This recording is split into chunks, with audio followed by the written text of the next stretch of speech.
Samai hadirin hadirat, semoga kita senantiasa diistiqomahkan oleh Allah Subhanahu wa taala. Jadi mengingat kalau tidak salah besok adalah Asyura, di sana sangat dianjurkan untuk berpuasa.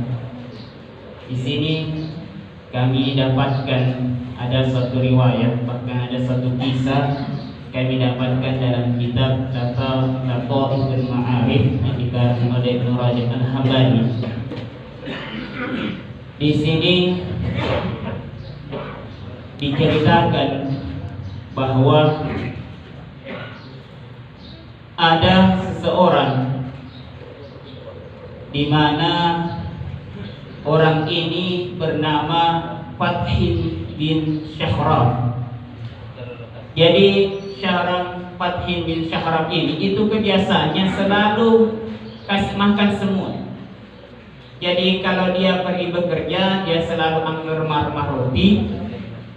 Ternyata orang ini gemar bersedekah, dan yang dia sedekah itu adalah semut.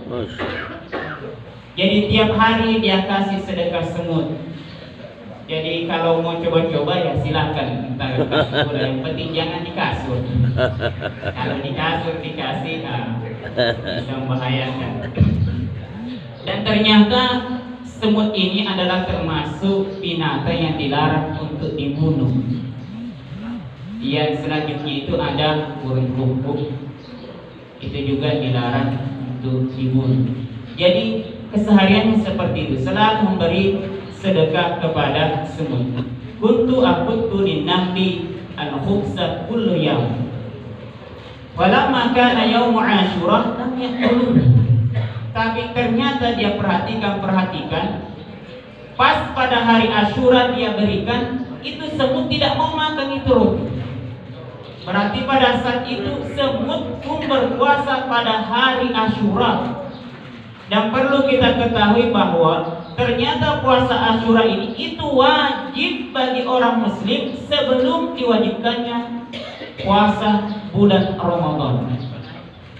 Kemudian riwayat yang kedua diceritakan juga dalam kitab yang sama, bahwasanya diriwayatkan dari An-Qais bin Ubad, balagani annal wahsya kanat tasumu Asyura. Jadi dia mendengarkan kabar bahwasanya pada hari Asyura biar binatang-binatang buas itu juga berpuasa, sehingga dia melakukan suatu perjalanan. Tibalah dia akan Badiah di suatu kampung. Pada hari Asyura dia melihat orang-orang di kampung itu semua mempersembahkan kurban. Dia mempersembahkan kurban, kemudian dia bertanya untuk apa semua makanan-makanan ini. Hewan yang dipotong ternyata bukan untuk kampung itu. Di antara mereka ada yang bertanya, oh ini semua persembahan-persembahan ini kami akan bawa ke suatu taman. Di sana dia kumpulkan, karena pada hari ini binatang-binatang buas pun sedang berpuasa. Apa yang terjadi? Ketika dia bertanya seperti itu, betul ini atau tidak? Sehingga orang-orang di kampung itu mengatakan, waqalu ishab bina nurik. Coba ikut sama kami akan tunjukkan di mana tempatnya. Fazahabu bihi ila raudatin. Kemudian orang itu ikut kepada penduduk kampung tersebut, di mana makanan itu akan dijejer, akan ditempatkan.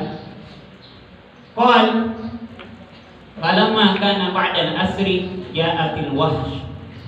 Setelah salat asar, ternyata hewan-hewan buas itu datang dari berbagai arah, dari hutan.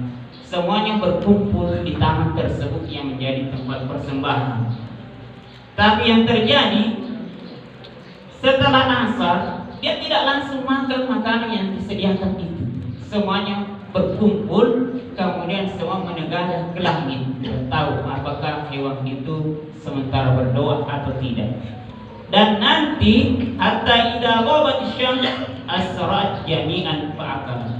Nah, ketika matahari sudah tenggelam, baru dia makan.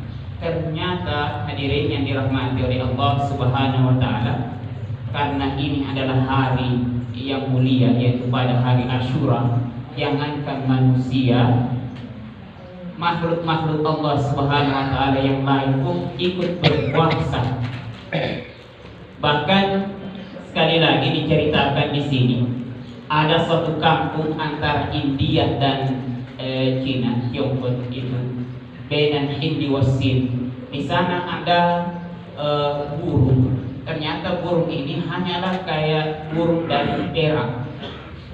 Burung dari perak berarti dia kayak patung begitu, cuma terbentuk dari perak, kemudian sengaja ditempatkan di tiang juga dari perak. Ternyata setiap hari Asyura yang itu paruhnya terbuat dari perak itu selalu menjulur sehingga mengeluarkan air, dan itu hanya terjadi pada Yaum Asyura. Ini kami dapatkan dalam kitab Lataiful Ma'arif, dalam kitab kami itu halaman 111. Mungkin itu yang sempat kami sampaikan, lebih dan kurangnya saya minta maaf. Akhirul kalam, Allahumma shalli ala Muhammad. Assalamualaikum warahmatullahi wabarakatuh.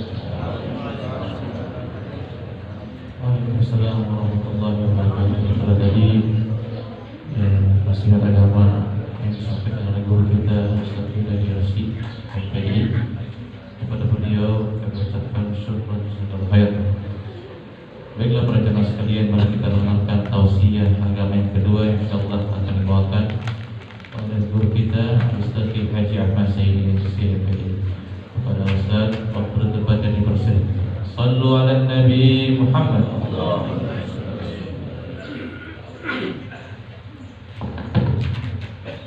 Assalamualaikum warahmatullahi ta'ala wabarakatuh. Bismillahirrahmanirrahim. Alhamdulillah wassalatu wassalamu ala Rasulillah sayyidina wa habibina wa syafi'ina wa maulana Muhammad ibn Abdullah wa ala alihi wa sahbihi wa mawalan, amma ba'du. Hadirin hadirat jamaah majlis berkah dan nikmat Allah Subhanahu wa taala. Segala puji bagi Allah Subhanahu wa taala atas nikmat dan karunia-Nya yang oleh Allah Subhanahu wa taala bisa berikan kepada kita, nikmat kesehatan, kesempatan, kekuatan iman di pagi hari ini Allah khususkan kepada kita semuanya. Mudah-mudahan nikmat-nikmat yang semacam ini selalu Allah Subhanahu wa taala jaga dan lestarikan pada diri kita semuanya. Amin ya rabbal alamin. Alhamdulillah, barusan kita mendengar dari Ustaz kita, guru kita, menjelaskan bahwa amalan di tanggal 10 Muharram Yaumul Asyura yaitu berpuasa. Malu kita kalau semut saja, bahkan hewan buas saja berpuasa. Jadi kalau orang mukmin tak puasa itu lebih puas daripada mereka berarti ya. Lebih puas maksudnya mau makan terus, mau minum terus sebagainya. Semut saja atau apa binatang buas saja kalau di hari Asyura mereka itu berpuasa. Maka dari itu niatlah kita mulai sekarang. Mudah-mudahan Allah Subhanahu wa taala memberikan kekuatan kita untuk melakukan puasa. Sebab kata ulama, ketika seorang mukmin itu berniat melakukan kebaikan, maka Allah Subhanahu wa taala akan membuka 70 taufik baginya. Ini rumus Bapak. Ketika kita mendengarkan sunnah dari sunnah Rasul, amalan harus ada dalam hati kita ini untuk mengamalkan. Sebab ketika begitu Allah bagi itu niat dengan 70 kekuatan bagi kita. Tapi ketika kita mendengar sesuatu sunnah Rasul atau amalan-amalan soleh, di dalam hati kita dingin, tidak ada rasa ingin mengamalkan, maka tidak ada jaminan dari Allah akan bantu. Bukankah kita melakukan kebaikan itu berkat daripada bantuan Allah? Betul tidak? Kalau tidak ada bantuan Allah tidak bisa kita ya. Maka dari itu nasihatnya adalah di mana kapan kita mendengar amal-amal soleh atau sunnah-sunnah Rasul ada di dalam hati untuk mengamalkan, sehingganya Allah bantu itu dengan 70 taufiknya, kekuatannya di sisi Allah Subhanahu wa taala. Hari ini Bapak termasuk hari tanggal 9 ya. Tanggal 9 bagi yang mengatakan bahwa 1 Muharram itu hari Ahad. Seperti mana kebanyakan kita kemarin lakukan. Tapi menurut NU yang mana mereka itu malam Ahad menyebar tim falakiyahnya tidak melihat bulan, sehingga Dzulhijjah itu digenapkan kepada 30. Sehingga tanggal 1 Muharramnya hari Senin, jadi Asyuranya tentunya hari Rabu begitu. Jadi ikut yang mana ini ya terserah Bapak Ibu. Mau ikut yang besok Asyura ya tafadhol silakan. Yang mau ikut mau ikut Rabu yaitu Asyuranya ya silakan. Yang ikut besok berarti sekarang itu tanggal 9. Tanggal 9 kata Rasul di akhir hayatnya Rasul ketika berpuasa tanggal 10 Muharram, in istu amil qadim la asuman. Jika saya ini hidup di tahun ke depan maka saya akan berpuasa di tanggal 9 itu. Artinya tanggal 9 di Muharram itu kita juga disunahkan untuk berpuasa. Tapi Rasulullah tidak sampai berpuasa karena di bulan Rabiul Awal Rasulullah meninggal dunia. Tapi kata ulama tetap disunahkan. Apa hikmahnya? Membedai orang Yahudi. Karena orang Yahudi tiap tanggal 10 itu berpuasa, kita juga berpuasa. Agar beda kita dengan mereka, maka Rasulullah menganjurkan tanggal 9 itu. Bukan menganjurkan, Rasulullah punya semangat sendiri juga akan melakukan puasa. Tapi Allah Subhanahu wa taala lebih duluan memanggil Rasulullah SAW di bulan Rabiul Awal sebelum masuk Muharram, maka Rasulullah sudah meninggal dunia. Dan juga kata ulama dianjurkan kita ini berpuasa tanggal 11. Tanggal 11. Kenapa tanggal 11? Tujuannya takut salah hitung. Menetapkan 1 Muharram takut keliru. Sehingga siapa yang sudah puasa 3 hari ini, maka pasti salah satunya ada di tanggal 10. Entah keduluan dia tetapkan, tetap itu nanti yang ke-11 jatuh ke 10 atau ke akhiran, maka yang 11 yang 9 itu jatuh di tanggal 10. Jadi kalau bisa ini 3 hari. 3 hari derajat yang pertama, kalau derajat yang kedua yaitu 2 hari tanggal 9 dan tanggal 10. Ya kalau tidak bisa ya 1 hari tanggal 10-nya. Ya tidak bisa tanggal 10 ya malu-malu kita. Semut saja berpuasa kan begitu, binatang buas saja berpuasa kan begitu. Tapi kan kepada kita ini tidak semudah seperti apa yang kita bayangkan. Mungkin kita bekerja keras ya, itu menghambat kita atau ada mundur sakit dan lain sebagainya. Ya mudah-mudahan Allah memberikan umur panjang, tahun depan bisa kita melakukan di tahun depan. Jamaah yang Allah Subhanahu wa taala. Amalan yang kedua yaitu tausi'ul iyad, memperbanyak uang belanja kepada istri dan anak-anak kita di tanggal yang 10 itu. Maka Ustaz Narjun tidak bisa melakukan sunnah ini karena tidak ada dan belum ada istrinya kan begitu. Tapi bisa ke anak-anaknya kan. Yang ini keluarga ini bukan cuma istri, bukan anak-anak. Lalu itu hadis dari Rasulullah, man wasa'a ala iyalihi yawma Asyura wasa'allahu rizqahu tula sanatihi. Siapa yang memperluas rezekinya kepada keluarganya, di hari Asyura, maka Allah memperluas rezekinya sepanjang tahun tersebut. Ini sahabat Jabir mengatakan, waqad jarabna sinina. Kami sudah lakukan ini bertahun-tahun. Artinya berhasil. Ibnu Uyainah mengatakan jarabna khamsina aw sittina sanatan. Saya sudah lakukan ini 50 tahun atau 60 tahun. Dan memang begitu kenyataannya. Nah, jadi ini memang mungkin siapa yang tambah ingin lancar rezekinya atau rezeki memang sudah lancar tapi tidak berbentuk apa ini saya, padahal gaji ini banyak saja. Seumpama atau memang sedikit yang kita pendapatan, boleh ini kita dilakukan Bapak Ibu dengan Allah Subhanahu Wa Taala. Nanti di tanggal 10 ini bikin kejutan kita kepada istri kita. Ini sehingganya Allah Subhanahu Wa Taala membalas dengan hal tersebut. Lah tentunya keharmonisan dalam rumah tangga itu akan terus terbangun, betul tidak? Dan bertengkar kayaknya sudah akan berkurang, betul. Ketika keluarga ini harmonis, Bapak, kita ini kadang harmonis dengan istri orang, ya, harmonis dengan suami orang. Mohon maaf, kalau orang lain telepon kita, seumpamanya berbunyi telepon ini yang laki-laki dari anu seumpama dari temannya laki-laki, karena suami kita tidak ada, kita angkat seorang istri. Ini sopan kita, waalaikumsalam dan lain sebagainya, atau kebalikannya begitu. Padahal baru ini bertengkar sama suami istri ini saling anggaplah kata-kata kasar yang keluar. Nah, bagaimana kita ini dengan suami orang harmonis, terus dengan suami kita sendiri ini tidak baku halus untuk mengatakan perkataan tersebut. Nah, di Asyura ini akan kita terbina itu keharmonisan itu akan terjaga. Dan ketika keluarga kita harmonis, ya, maka tentunya itu akan menjadi